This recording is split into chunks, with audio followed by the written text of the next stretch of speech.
الرحمن الرحیم۔ آج کا میرا عنوان ہے رحمت للعالمین۔ قرآن شریف میں ہمارے نبی اکرم صلی اللہ علیہ وسلم کو رحمت للعالمین کے لقب سے نوازا گیا ہے۔ کسی دوسرے نبی یا رسول کسی کے لیے یہ لقب استعمال نہیں کیا گیا، اور ہم مسلمانوں کا عقیدہ بھی وہی ہے۔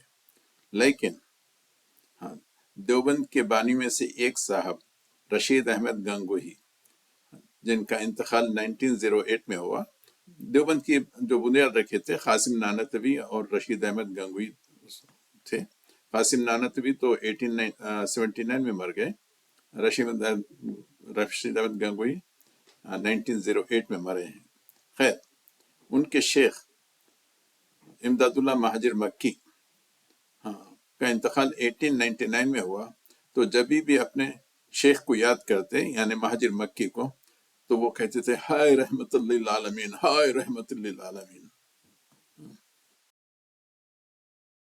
والہانہ عقیدت اپنے شیخ کے تعلق سے، جس کے بیت تھے یہ، کسی نے کہا کیا نبی اکرم صلی اللہ علیہ وسلم کے علاوہ کسی اور کو بھی رحمت للعالمین کہہ سکتے ہیں؟ تو انہوں نے، رشید احمد گنگوہی نے جواب دیا، ہمارے رشید احمد گنگوہی، لفظ رحمت للعالمین صفت خاص رسول اللہ صلی اللہ علیہ وسلم کی نہیں ہے، یعنی ان کے خاص مخصوص نہیں ہے، یعنی ہمارے نبی اکرم صلی اللہ علیہ وسلم کے ساتھ